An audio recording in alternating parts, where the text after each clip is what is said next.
من قتل راعي الغنم القاصر في جماعة أغبال وأسردان بإقليم ميدلت؟ ومن يتستر على هذه الجريمة؟ لا تزال فاجعة مقتل القاصر راعي الغنم بمنطقة أغبال وأسردان التابعة لإقليم ميدلت تلفها الكثير من علامات الاستفهام وسط صمت غير مبرر ومحاولات واضحة لطمس معالم الحقيقة. التحقيق الأولي وفق ما تسرب من معطيات استبعد فرضية الانتحار، ما يجعلنا أمام جريمة قتل متعمدة.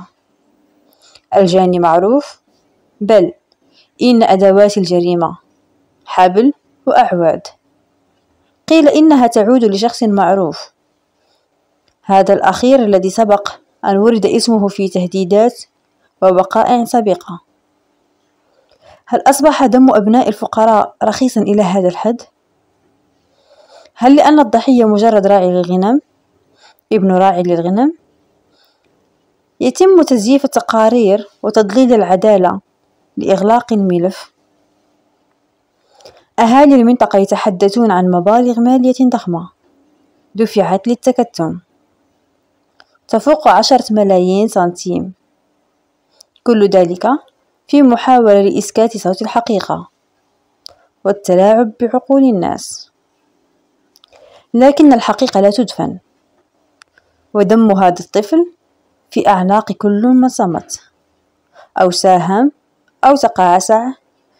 والدته التي تبكي دما قبل الدموع ما زالت تنتظر إنصافا وعدلا من الدولة، الحق والقانون.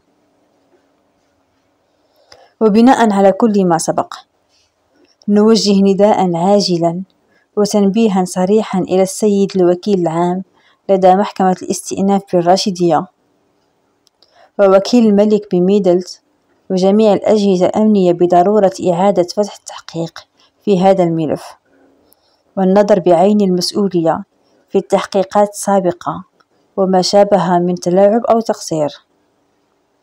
إن كرامة المواطنين وحرمة الدماء أسمى من أي سلطة أو مال أو نفوذ. نحن لا نتكلم بدافع الإثارة أو الاهتمام، بل بدافع الواجب، لأن الضمير لا يشفى بالصمت، ولأننا نريد وطنا يعامل فيه أبناؤنا بالعدل لا حسب انتماءاتهم أو أصولهم الاجتماعية. كلنا مع راعي الغنم.